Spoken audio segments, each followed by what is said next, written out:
said that you couldn't infer any particulars about God, but Hume's answer to that friend's latest reply was, though you may not be, I'll grant you can't infer the particulars that way, but because this is a unique creation or a unique building or whatever, this is something that we've never seen before and have no explanation for, we can infer at least a unique and special creator. Yeah, now you see, that would be the kind of rational speculation which makes belief plausible, but it wouldn't be have the psychological impact which would naturally elicit belief, you see. So that you find that in combining the two, he moves from the rational to the psychological. And when everything's on the table, he always seems to come back to the psychological basis. Yeah. Okay, let's turn to his ethics, shall we? And here the two main works to keep in mind are, of course, the treatise on human nature, which is his early work when he was in his 20s. Book 3, I think I said here part 3, I think he calls it book 3. Book 3 of that is about morality. And then later in life he came up with a shorter work, more on the style of the Inquiry Concerning Human Understanding. A shorter work, and an easier one that he thought was required because all of the misunderstandings that had arisen about the previous work. An inquiry concerning the principles of morals.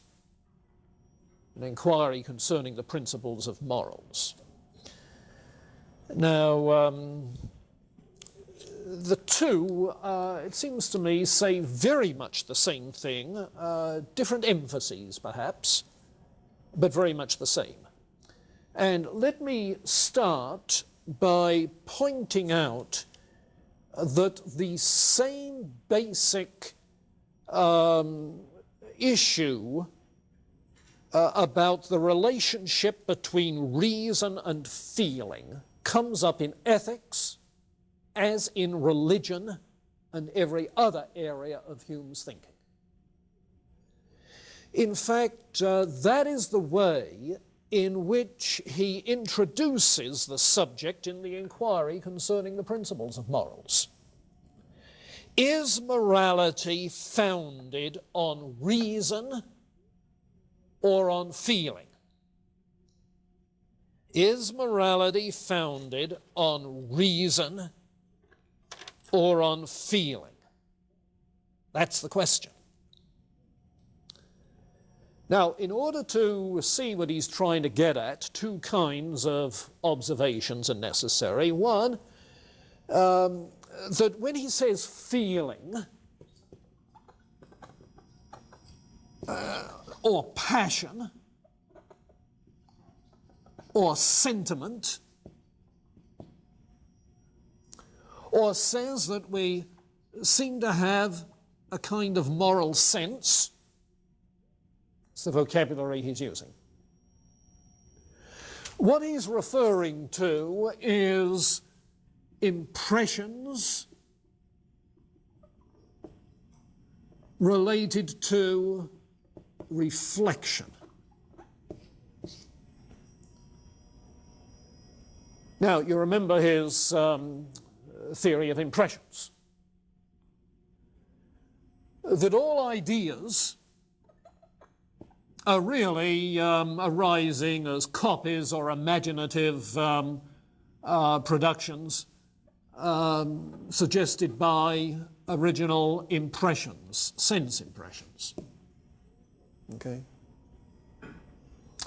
So that these ideas, which are copies or which are a result of memory, perhaps imagination, okay, These are known by reflection on our own mental states.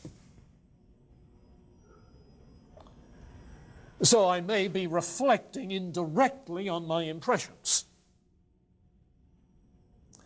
And these ideas themselves leave impressions, which give rise to further ideas. You remember that story. Okay. So when he says that he's going to be discussing reason or feeling, passion, sentiment, moral sense, that this is dealing with impressions of reflection, what he's talking about is these impressions. You see? Impressions of the ideas that ran through our minds in relationship to things in our experience. Plainly then, he's going to give an empiricist account of the origin of moral beliefs, if he's going to follow that route. Moral sentiments are impressions of reflections resulting from earlier sense impressions and ideas of what is happening or might happen. You see. Now, sentiments can be calm, or they can be violent. And he develops that distinction in Book 2 of the treatise, which is entirely on the passions. Passions can be calm or they can be violent. So that we have calm feelings about beauty. But on the other hand, there are violent sentiments, violent passions, like love and hatred, pride and jealousy. Violent. Not in the sense that they're hurting somebody necessarily, but in the sense that they're strong, forceful, rather than the calm, steady satisfaction of beauty. Now, violent impressions may be a direct response,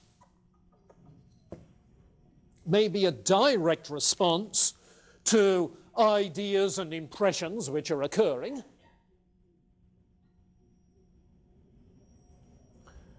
Like to the experiences of pleasure and pain that you're undergoing, and you have feelings about that. Or they may be indirect responses. Indirect responses to experience that are mixed with certain other feelings that we have.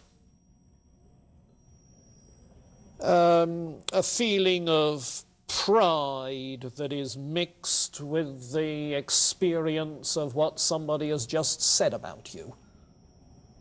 And the feeling that comes out of that is therefore one of these indirect things, because it's mixed with something else.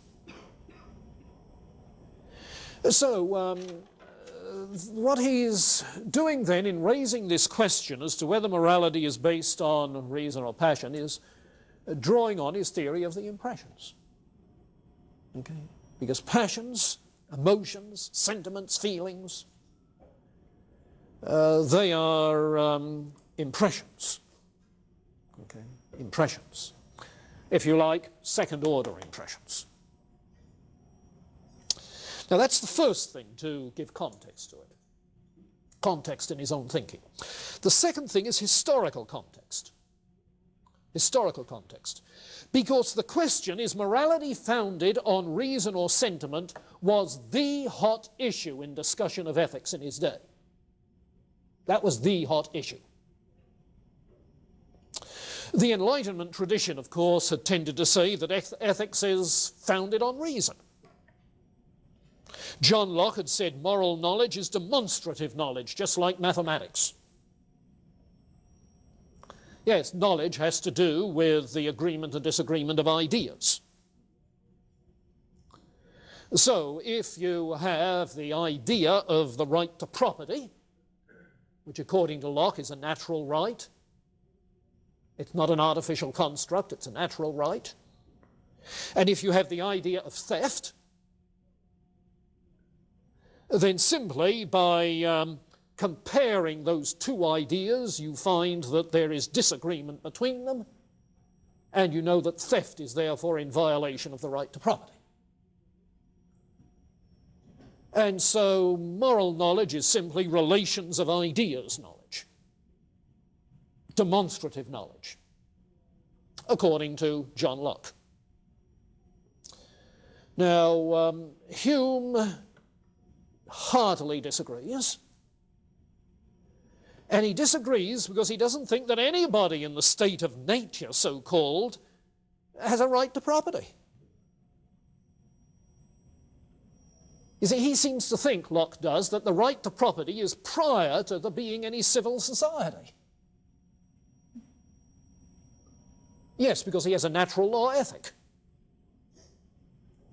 But Hume disagrees. He rejects natural law ethics. He says that that idea of the state of nature is a myth, a fiction. Not only does it historically not exist, but you can't even imagine it the way Locke talks about it. It's so involved with logical inconsistency, like on the notion of a right to property, when property is a product of organized society, rather than anything else. So on the one hand, then, there are those who say that morality is based on reason, like John Locke. Now, there are also some of the moral sense philosophers of the day that we'll be looking at next week, like Joseph Butler, who argued that our moral judgments, when in conscience we say that would be wrong, you see, that's an immediate awareness of wrongness. But Butler and others in that tradition would say that that is a rational judgment. Thomas Reid, I mentioned, Scottish realist. He maintains we have a direct awareness of wrongness, and it's a rational judgment that we make. And he argues that against David Hume.